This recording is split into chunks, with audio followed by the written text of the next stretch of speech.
I stood at the head of the table, looking at faces I'd known for 37 years. Some were smiling. Most looked bored.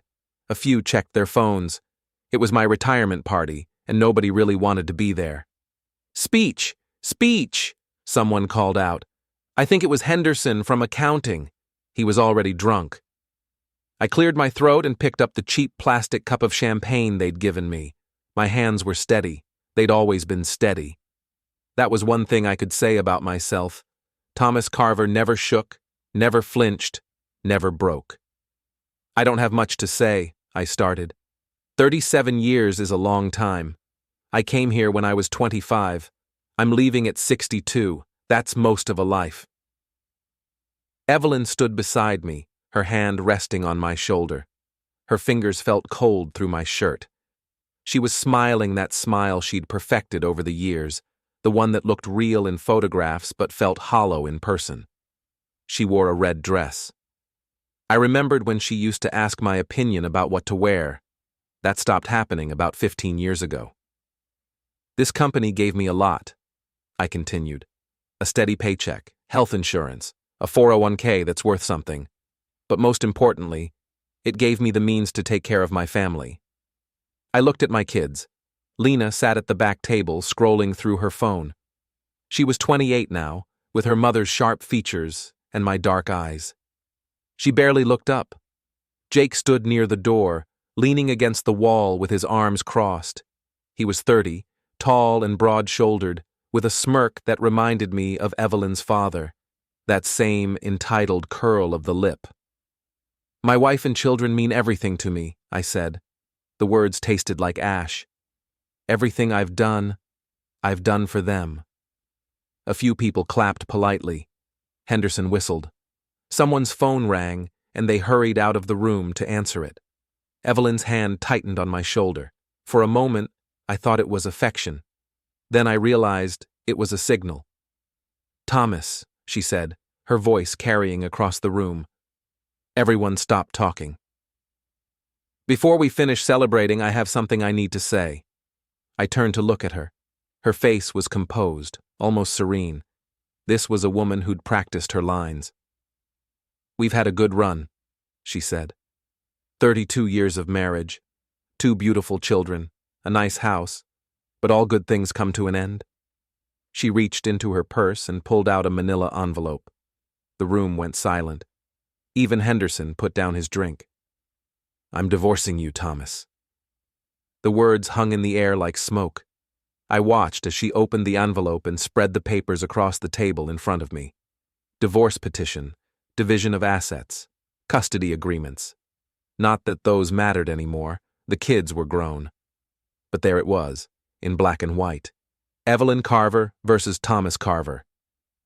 "What?" I said. My voice was calm, too calm. I surprised myself. "You heard me." She clicked a pen and held it out to me. "Sign them. Let's not make this difficult." I looked around the room. My coworkers stared at us like we were actors in a play.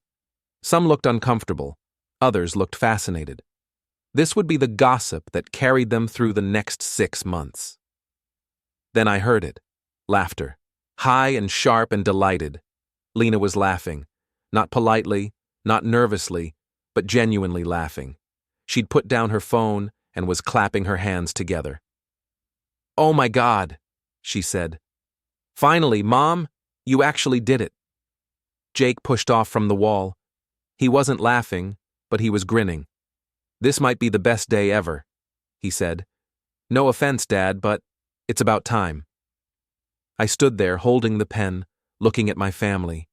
My wife's cold smile, my daughter's delighted face, my son's satisfied smirk. 32 years of marriage, 2 children I'd raised, clothed, fed, sent to college. This was my reward. "Sign it, Thomas," Evelyn said. "Don't make a scene." I took the pen. My hand was still steady.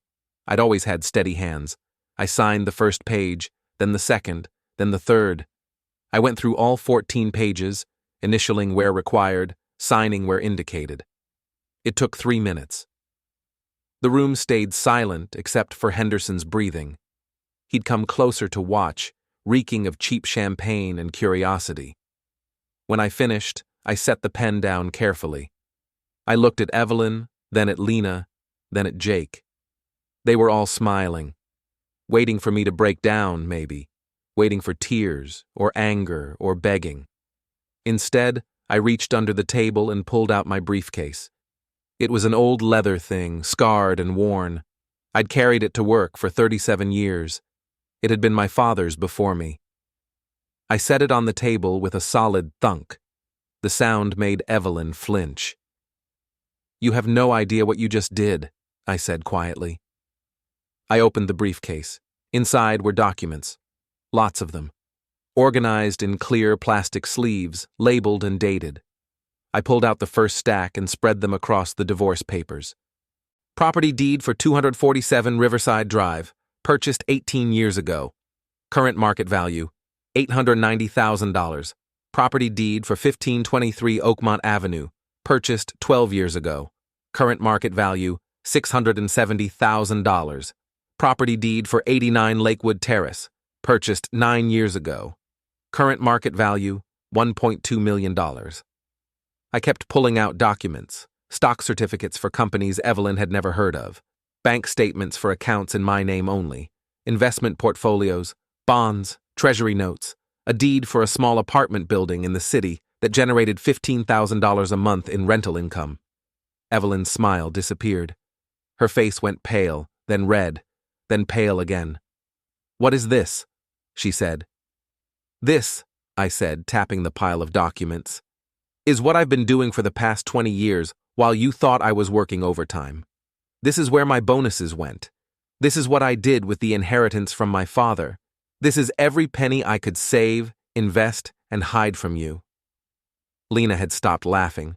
She was staring at the documents with her mouth open. Jake pushed forward, grabbing one of the property deeds. "This can't be real," he said. "This is fake. He's bluffing." "Call my lawyer," I said. I pulled out a business card and tossed it on the table. "His name is Richard Voss. He specializes in asset protection. He's been my attorney for 15 years. He'll verify every single document in this briefcase." Evelyn grabbed my arm. Her fingers dug into my skin. "Thomas, what have you done?" "What have I done?" I pulled my arm away. "I protected myself. I knew this day would come. Maybe not today, maybe not at my retirement party. But I knew. I've seen the way you look at me, Evelyn. Like I'm furniture. Like I'm an obstacle between you and whatever life you think you deserve." "We're entitled to half of everything," she said. Her voice was shaking now. "Community property. California law. I'll take you to court." I smiled. It felt strange on my face. I hadn't smiled genuinely in years. "Go ahead. Take me to court. But you'll find that all of these assets were purchased with money from before our marriage, or with inheritance funds, or through business entities set up in my name only. My lawyer has been very thorough. Very, very thorough." I pulled out another document. "This is a prenuptial agreement. Remember this? We signed it 32 years ago. You insisted on it, actually. Your father suggested it. Said it would protect both of us. It's been in effect this whole time." Evelyn snatched it from my hand.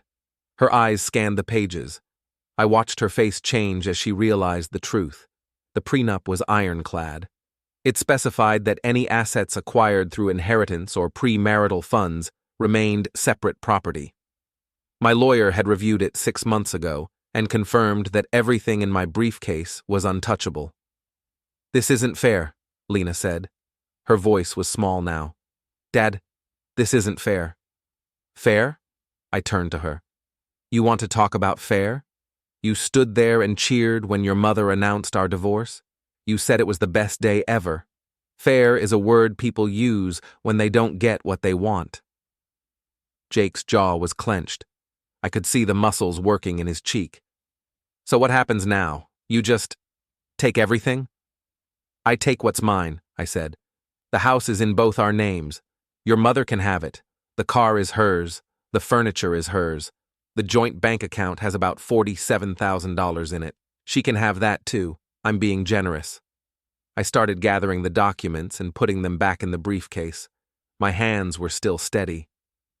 But everything else, everything in here, that's mine, and you'll never touch a penny of it. Evelyn's face was red now. "You bastard!" she hissed. "You absolute bastard! You've been hiding this from me for 20 years? 23 years, actually," I said. "I bought the first property when Jake was 7.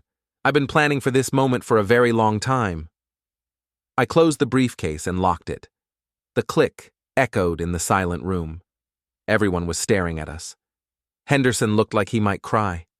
This was better than any reality TV show. "Congratulations on your divorce," I said to Evelyn. "I hope it brings you everything you wanted." I picked up the briefcase and walked toward the door. Jake moved to block my path. For a moment, we stood face to face. He was taller than me now, broader, but I'd raised him. I knew him. "Get out of my way," I said quietly. "Or what?" he said. "You'll disown me? You already did that." "I never disowned you. You disowned yourself when you chose to celebrate your mother's betrayal. Now move." He didn't move. We stood there for 5 seconds that felt like 5 hours. Finally, Evelyn spoke. "Let him go, Jake." Jake stepped aside. I walked past him, past the staring faces of my former coworkers, past the cheap decorations and the half-eaten cake and the banner that said, "Happy Retirement Thomas." I walked out of that building for the last time. The afternoon sun was bright and warm on my face. I got in my car, a 15-year-old Honda that ran perfectly because I'd maintained it religiously. I put the briefcase on the passenger seat.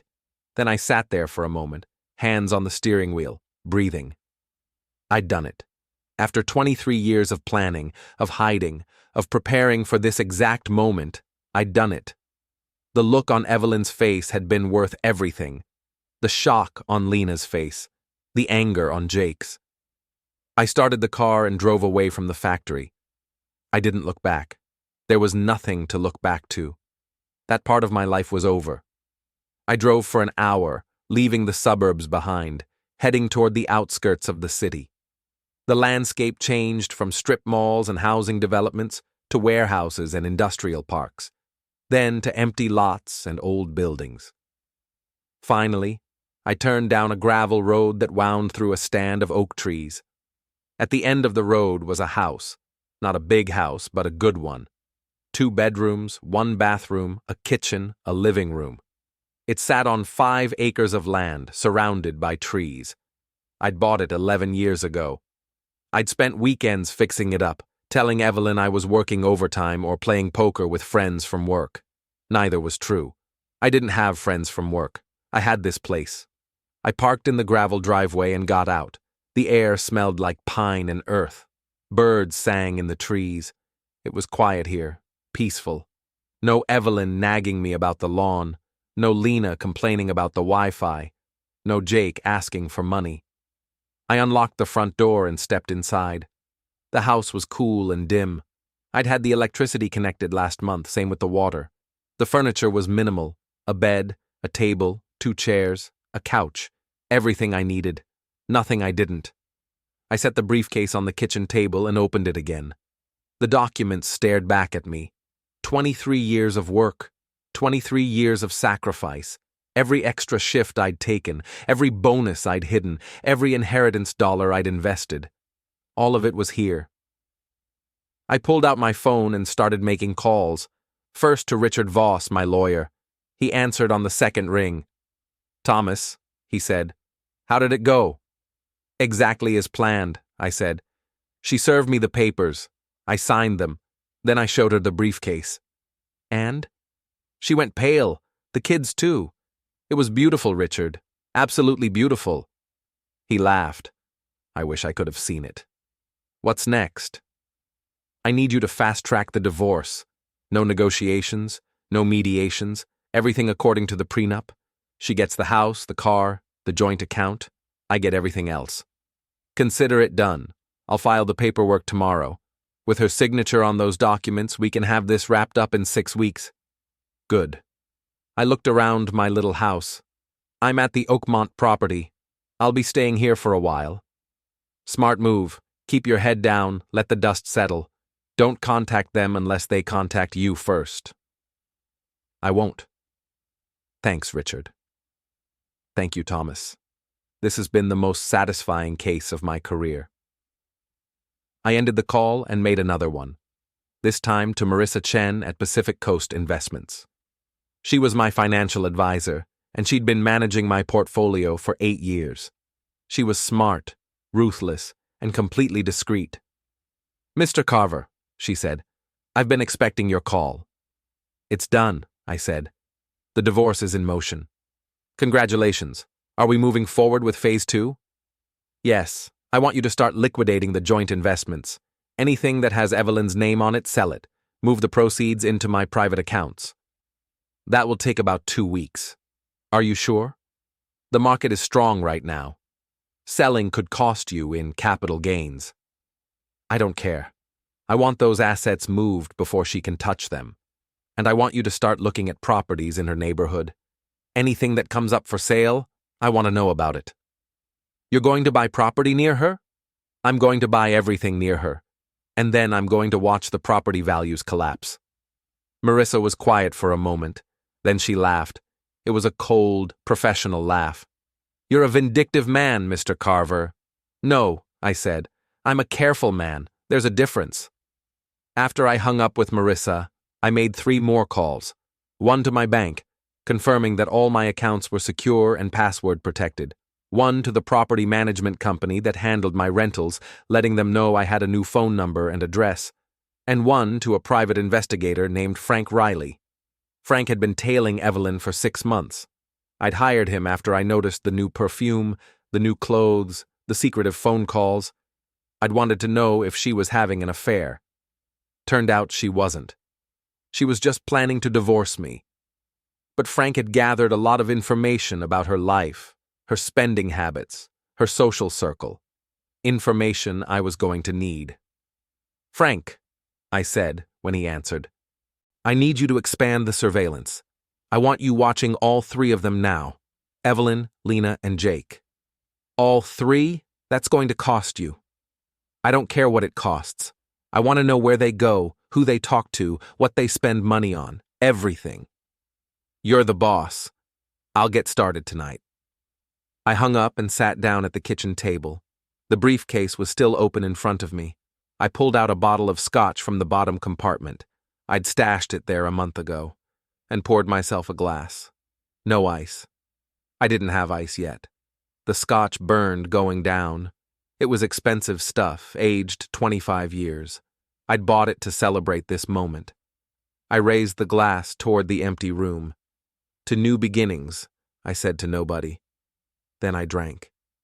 The sun set outside my window, painting the oak trees in shades of gold and red. I sat there in the gathering darkness, drinking scotch and thinking about revenge. Before we go any further, hit the hype button, take a second to subscribe and like the video. It really helps the channel grow. And tell us in the comments, what would you do in this situation? The apartment I rented was small, just big enough for me. 1 bedroom, 1 bathroom, a kitchen that opened into a living room. It was in a building downtown, the kind of place where people minded their own business. Perfect. I didn't tell Evelyn where I'd moved. She didn't need to know. The divorce papers listed my lawyer's address as my contact information. That was enough. The first week after the retirement party, I did nothing. I unpacked my few belongings. I set up my laptop. I established a routine, wake up at 6, coffee, breakfast, reading the news online, then work. Not factory work anymore, the work of revenge. I spent hours each day going through the information Frank sent me. Photos, receipts, credit card statements. He was thorough, almost obsessive. I liked that about him. Evelyn had moved back into the house. Our house. Her house now, I supposed. She'd changed the locks. Frank had photos of her standing in the doorway with a locksmith pointing at the deadbolt. She looked angry in every picture. Lena was living in an apartment across town. A nice place, expensive. 2 bedrooms, hardwood floors, a view of the park. I knew what she paid in rent because Frank had found her lease agreement. She was paying $2,400 a month.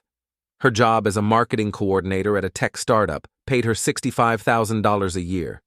After taxes, she was bringing home maybe $4,000 a month. The math didn't work. I called Frank. "How is Lena affording that apartment?" "Her mother," he said. "I've got bank records showing monthly transfers, $500 every month for the past 2 years. From the joint account?"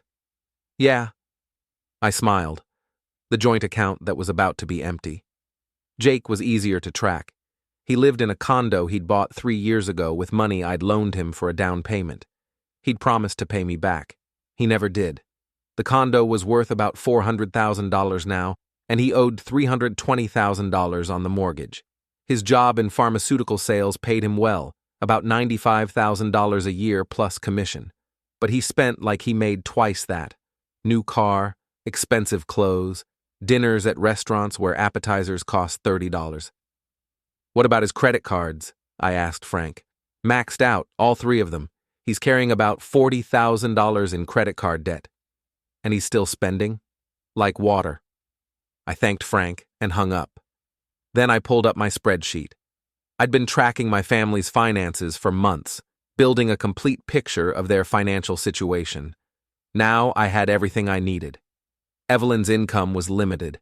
She'd worked part-time as a receptionist at a dentist's office until 5 years ago when she quit. Said she wanted to focus on her hobbies.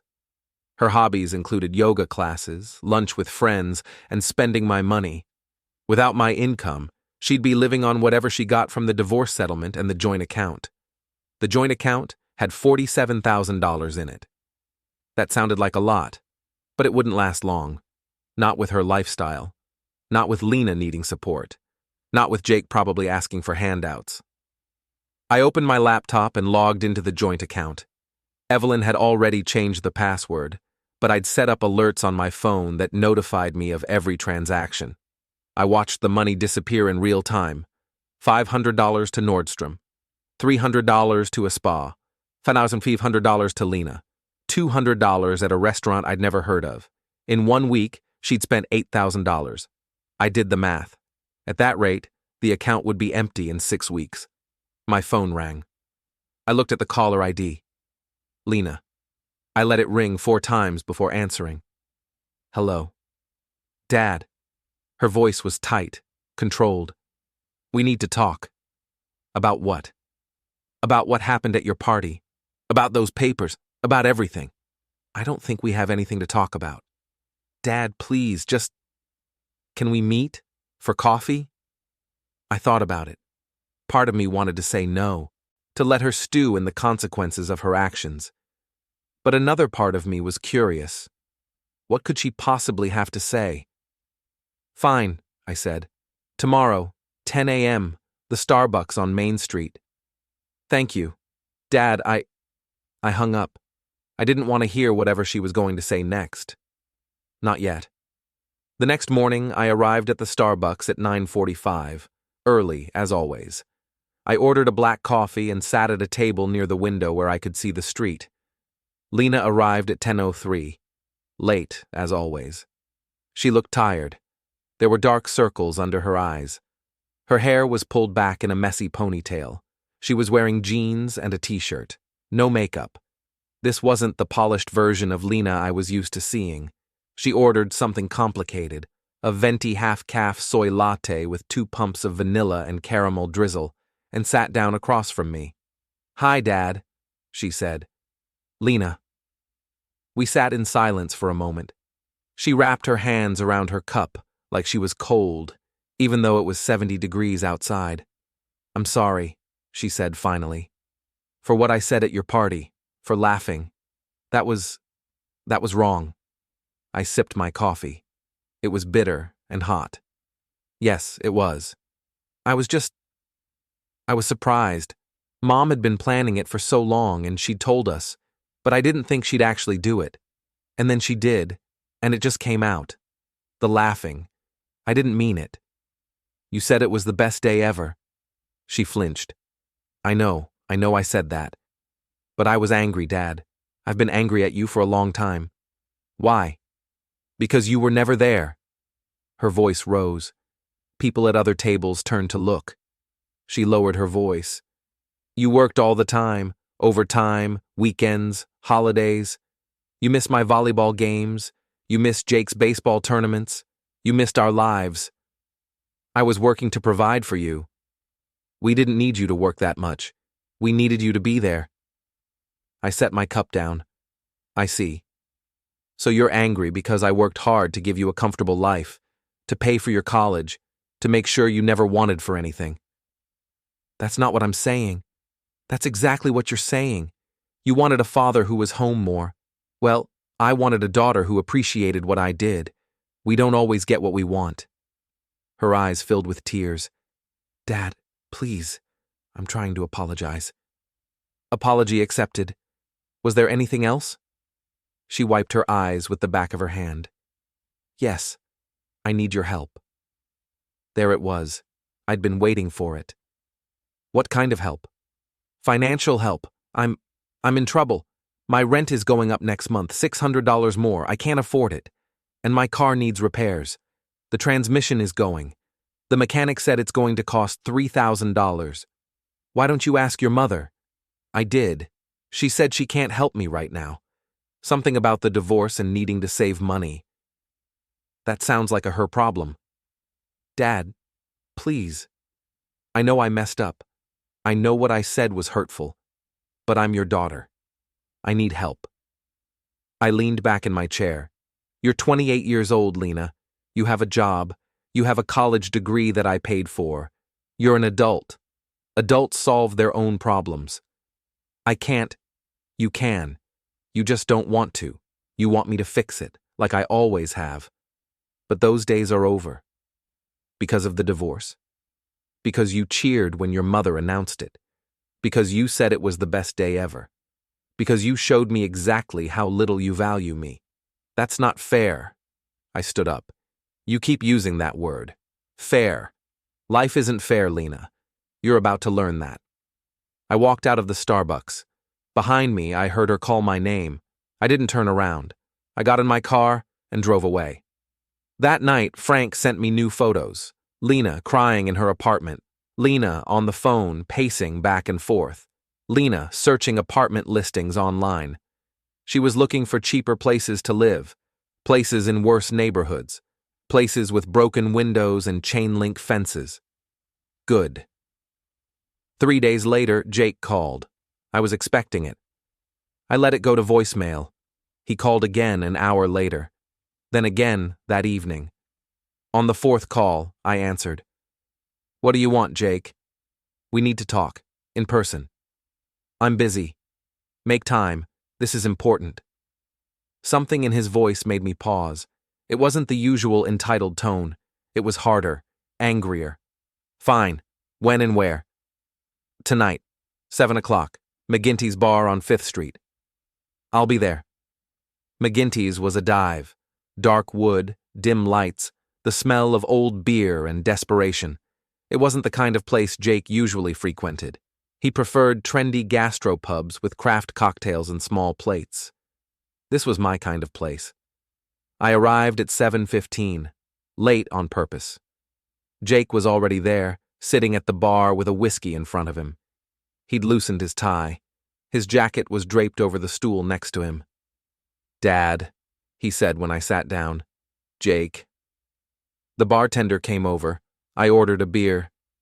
We sat in silence until it arrived. So, I said. What's so important? Jake took a drink. I want you to reconsider. Reconsider what? Everything. The divorce, the assets, the way you're treating Mom and Lena. I laughed. I couldn't help it. You want me to reconsider? After what you did? What I did? What did I do? You stood there and smiled while your mother humiliated me in front of everyone I worked with for 37 years. You said it was the best day ever. Don't act like you're innocent. I was surprised. We all were. Mom didn't tell us she was going to do it at your party. We thought she was going to wait until you got home. Oh, well, that makes it better. You knew she was going to divorce me and you were fine with it. Of course I was fine with it. You two have been miserable for years. Anyone with eyes could see it. So that gave you the right to celebrate? Jake slammed his glass down on the bar. Beer foam splashed over the edge. You want to know why I celebrated? Because I'm tired of watching you two pretend. I'm tired of the silent dinners and the separate bedrooms and the fake smiles. I'm tired of Mom crying when she thinks no one can hear her. I'm tired of you coming home and going straight to your office and shutting the door. You want honesty? You've been divorced for years. Mom just made it official. I took a long drink of my beer. He wasn't wrong, but that didn't mean he was right. You're still not getting any money, I said. I don't want your money. Then what do you want? I want you to do the right thing. The house is worth $650,000. You should split it with Mom.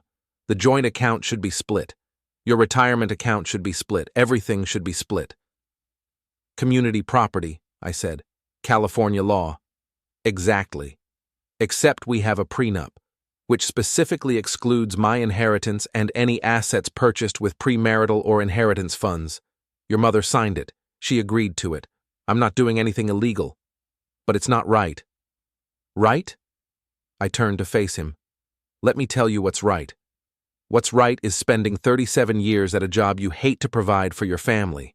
What's right is missing your kids' games and recitals because you're working overtime to save for their college.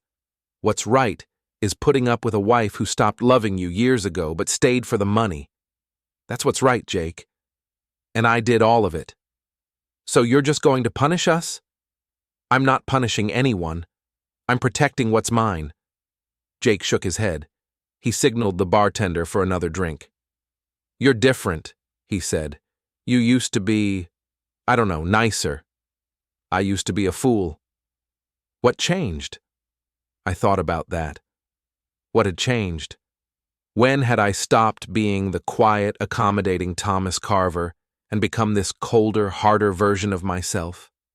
Your mother changed, I said finally. When I realized she was planning to leave me, I knew I had to protect myself, so I did. How long have you known? 2 years. Jake stared at me. 2 years? You've known for 2 years?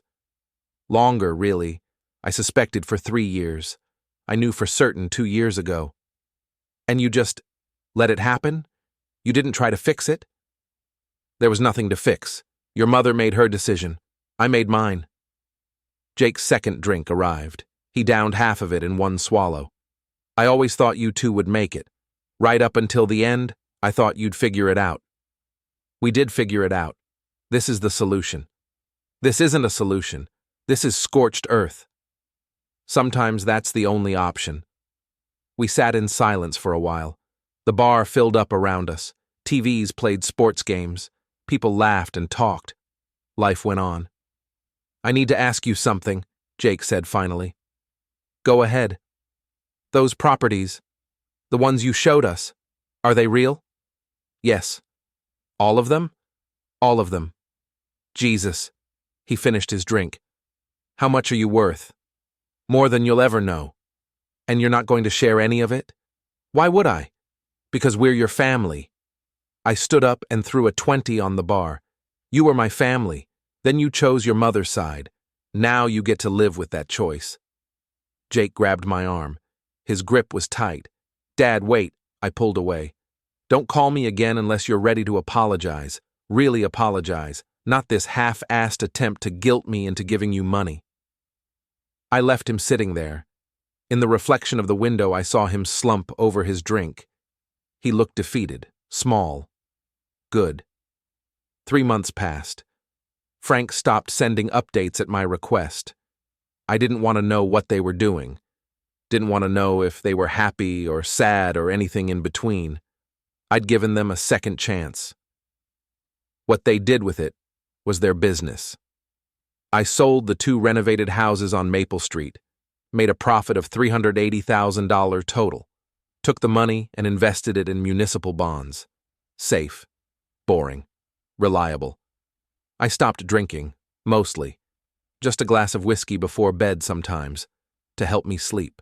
I started going to the gym. Started eating better, started reading again. Something I hadn't done in years. Mysteries, mostly. Thrillers. Books where the bad guys always got what they deserved. I was rebuilding my life. Slowly. Quietly. One afternoon in June, I was at the hardware store buying supplies to fix my fence when I saw her. Lena. She was in the paint aisle, comparing colors. She looked different, healthier. Her hair was styled. She was wearing clean clothes that fit properly. She looked like she had when she was younger, before everything fell apart. I should have left, should have walked out before she saw me. But I didn't. I just stood there, watching her, this daughter I'd nearly destroyed. She turned, and our eyes met. For a moment neither of us moved. Then something shifted in her face, recognition, surprise, and something else I couldn't quite read. She walked toward me. My heart was pounding. "Dad," she said. "Lena." We stood there in the paint aisle, surrounded by people shopping, and the world seemed to stop. "How are you?" she asked. "I'm fine. You?" I'm good. Really good, actually. Things have gotten better." I heard. "You heard?" I realized my mistake too late. I'm glad to hear that things are better." She looked at me for a long moment. "We got an anonymous donation. Several, actually. Enough to get back on our feet. It was a miracle." "That's good." "Jake's working again. Sales job at a medical device company. He's doing well. And Mom's looking at houses. Small ones, but actual houses." "That's great." "Yeah." She shifted her weight. "Dad, I need to ask you something." "Okay." "Was it you?" I should have lied. Should have denied it. But I was so tired of lying. "Yes." She didn't say anything for a moment. Just looked at me. "Why?" "Because I went too far. Because what I did to you all was worse than what you did to me. Because I needed to stop before I became something I couldn't come back from. So you gave us money to make yourself feel better?" "No. I gave you money because you needed it. Because you're my family, even if we're broken. Because I'm trying to be better." Tears welled up in her eyes. I don't know what to say. "You don't have to say anything. I want to. I need to." She took a breath. "What I did at your retirement party was cruel. I've known that for months. I've wanted to apologize, really apologize, but I didn't know how. And then when you started, when everything fell apart, I was angry. I hated you. But I also understood. I understood why you did it." "Lena, let me finish. I understood because I finally realized how much I'd hurt you, how much we'd all hurt you. And I'm sorry. I'm so sorry." I felt something break inside my chest, something that had been frozen for months. "I'm sorry too. For everything. For being a bad father. For not being there when you needed me. For destroying your life to prove a point. You weren't all bad. You provided for us. You worked hard. You did your best. My best wasn't good enough. Nobody's best is ever good enough. We all fail. We all hurt each other. The question is whether we can forgive. Can you forgive me?" She wiped her eyes. "I think so, someday. Can you forgive me?" "I already have." We stood there, surrounded by paint cans and hardware store customers, and something passed between us. Not forgiveness exactly, not yet, but the beginning of it, the possibility of it. "Jake wants to see you," she said. "So does Mom. Not to ask for anything, just to talk, to try. I don't know if I'm ready for that. That's okay. When you are, if you are, we'll be here." "Okay." She reached out and squeezed my hand. Just once, briefly. Then she picked up her paint can and walked away. I stood there for a long time after she left. Then I paid for my supplies and drove home. That night, I sat on my porch with a glass of water, not whiskey for once, and thought about what Lena had said, about forgiveness, about trying. Maybe I wasn't ready to see them yet. Maybe it would take time. Maybe it would take years. But for the first time in months, I felt something other than anger or emptiness. I felt hope. 4 months after running into Lena at the hardware store, I got a call from Jake. I almost didn't answer, but I did. "Dad," he said, "I need to see you." "Why?" "Because I need to say something to your face, something I can't say over the phone. Please." We met at the same park where we'd had our last conversation, the one where he'd begged me for mercy and I'd walked away. It felt fitting somehow, coming full circle. Jake looked better. Not great, but better. He'd gained back some weight. He was clean-shaven. His eyes weren't hollow anymore. "Thanks for coming," he said. "What do you want to say?" He sat down on the fountain edge. "I've been in therapy since the hospital. The therapist has been helping me work through a lot of stuff. About my relationship with you. About what happened. About my part in it. Okay. And I realized something. I spent my whole life being angry at you. For not being there. For working all the time. For choosing your job over us. But I never stopped to think about why you did that. About what you were sacrificing." "Jake, let me finish. You worked 60 hours a week for 37 years. You gave us everything. College, cars, a nice house. You never complained. You never asked for anything in return. And the one time you needed us to have your back, we laughed in your face. I'm not blameless. I should have been there more. Should have been a better father. Maybe. But I should have been a better son. I should have appreciated what you did instead of resenting you for it. I should have stood up for you at that party. I should have told Mom not to do that to you." "Why didn't you?" "Because I was selfish. Because I was young and stupid, and I thought the world owed me something. Because I blamed you for everything wrong in my life, instead of taking responsibility for my own choices." He looked at me. "I'm not asking you to forgive me. I don't know if you can. I don't know if I deserve it. But I need you to know that I understand now. I understand what you gave us, and I'm sorry I threw it back in your face." I sat down next to him. We were quiet for a moment, watching people walk by. Joggers, dog walkers, families with kids. "I forgave you a long time ago," I said. "The money I gave you, that was me forgiving you. I know. Lena told me she ran into you, told me you admitted it was you. That's when I understood. You could have destroyed us. You had us right where you wanted us, but you chose to stop. You chose mercy. I chose to not become a monster. You were never a monster, Dad. You were a hurt man who wanted justice, and you got it, but then you did something even harder. You let it go. It didn't feel hard. It felt necessary. Still, it takes strength to walk away from revenge when you've already won." We sat there for a while longer. Then Jake pulled out an envelope from his jacket pocket. "I wanted to give you this," he said. "What is it?" "Open it." I opened the envelope. Inside was a check, made out to me, for $10,000. "What is this?" "It's the first payment on what you loaned me for my condo down payment. I know I said I'd pay you back and I never did, so I'm paying you back. $10,000 now and $10,000 every 6 months until it's paid off." "Jake, you don't have to." "Yes, I do. I need to. Not because you asked for it, because I need to prove to myself that I'm not that person anymore, the person who takes and never gives back. I need to be better." I looked at the check, then at my son. "Okay, thank you. Thank you. For giving me a second chance. For all the chances you gave me, really." We stood up. For a moment we just looked at each other. Then Jake stepped forward and hugged me. It was awkward and brief, but it was real. "I love you, Dad," he said. "I love you too, son." He left after that. I sat there holding the check, thinking about everything that had led to this moment. All the pain, all the anger, all the destruction. And now this. A check. An apology.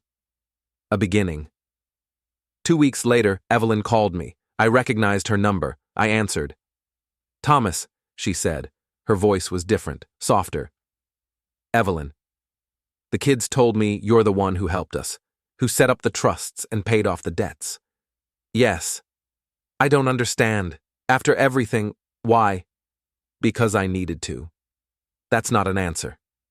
It's the only answer I have. She was quiet for a moment. I'm moving into a new house next week. Small place, 2 bedrooms, but it's mine. Well, technically it's in my name. I know you arranged that too. You needed a house. Why didn't you just give me this to begin with? Why the revenge? Why the construction and the lawsuits and the... Why all of it? I thought about how to answer that. Because I was angry. Because you humiliated me. Because I wanted you to hurt the way I was hurting. Did it work? Did you get what you wanted? For a while. Then I realized I wasn't hurting you. I was destroying you. There's a difference.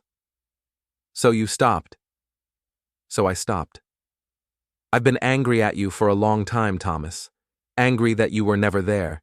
Angry that you chose work over us. Angry that you became this cold, distant stranger. But I've been thinking about it. About my part and how we fell apart. What do you mean? I gave up on us. On you. I stopped trying to reach you. I stopped fighting for our marriage. I let it die. We both made mistakes. Yeah, we did. She paused. I'm not asking to get back together. That ship has sailed, but maybe we could try to be civil. For the kids' sake. For our sake. I'd like that. Okay, good. I'll call you when I'm settled in the new house. Maybe you could come see it. Have coffee. Just talk. I'd like that too. She hung up. I sat there in my quiet house, holding my phone, feeling something shift inside me. Peace, maybe, or the beginning of it. The next day, I drove to Maple Street. Evelyn's old house, my house now, technically, was empty. I'd been planning to sell it, flip it for a profit. Instead, I called Richard. I want to give it back to her, free and clear, all the paperwork, everything. I want Evelyn to own it outright. Thomas, you already gave her a house. That house is too small. This one has 4 bedrooms. Room for the kids to visit. Room for her to have a life. I want her to have it. That's another $650,000 you're giving away. I know. Richard sighed. You're the most confusing client I've ever had. One day you're destroying your family, the next you're giving them everything you own. I'm complicated. That's one word for it. Fine, I'll draw up the papers. A week later, Evelyn called me. She was crying. You gave me the house, she said. Our house. Why? Because it should have been yours to begin with. Because I took it to hurt you, and that was wrong. Because I'm trying to make things right. Thomas, I don't know what to say. You don't have to say anything. Yes, I do. Thank you for this. Thank you for everything. Thank you for stopping when you could have kept going. Thank you for choosing to be better. You're welcome. The kids and I are having dinner next Sunday, at the house. Our house. Would you want to come? I thought about it, sitting at that table again, with Evelyn and Lena and Jake. After everything that had happened, after everything I'd done. Yes, I said. I'd like that. Sunday came. I drove to the house, their house now, at 6 p.m. My hands were shaking as I parked in the driveway. This was the first time I'd been here since the retirement party, since everything fell apart. I rang the doorbell. Evelyn answered. She was wearing a blue dress. Her hair was done. She looked like herself again, like the woman I'd married, all those years ago. Thomas, she said, come in. The house looked different. New furniture, new paint. But it still felt familiar, still felt like home. Jake and Lena were in the kitchen. They both looked up when I walked in. Dad, Lena said. She came over and hugged me. A real hug this time. Not awkward or brief. Real. Jake shook my hand. Good to see you, Dad. We ate dinner together, pot roast and vegetables, Evelyn's recipe. We talked about safe things at first, work, weather, the news. Slowly, carefully, we started talking about harder things, about what had happened, about what we'd all done to each other. "I'm not asking anyone to forget," Evelyn said. "What happened, happened. We all hurt each other, badly, but maybe we can move forward. Maybe we can try again." "I'd like that," I said. "Me too," Lena said. "Same," Jake said. We finished dinner. I helped wash dishes. Jake and I stood at the sink, side by side, like we used to when he was young. "This feels weird," he said. "Good weird or bad weird?" "Just weird, but I'll take it." I left around 9. Evelyn walked me to the door. "Thank you for coming," she said. "Thank you for inviting me." "Same time next week?" "Yeah, same time next week." I drove home. The night was clear and cool. Stars were out. The world felt bigger than it had in months. I pulled into my driveway and sat there for a moment, engine off, just breathing. I'd lost everything: my marriage, my kids, my pride. I'd destroyed the people I loved most. I'd become the villain in my own story. But then I'd stopped. I'd chosen mercy over revenge. I'd given them a second chance. And in doing so, I'd given myself one too. It wasn't perfect. We weren't healed. The scars were still there. The trust was still broken. But we were trying. And that was something. I got out of the car and walked to my house. The briefcase was sitting on the kitchen table, the same briefcase I'd opened at my retirement party, the one full of documents proving my wealth, my victory. I picked it up and carried it to the closet, put it on the top shelf, closed the door. I didn't need it anymore. I poured myself a glass of water, still not whiskey, not tonight, and sat on the porch. The oak trees rustled in the breeze. Somewhere in the distance, a dog barked. I thought about the future, about Sunday dinners, about rebuilding relationships, about being a father again, a real father this time. It wouldn't be easy. There would be setbacks. There would be arguments. There would be days when the old anger came back. But I'd fought so hard for,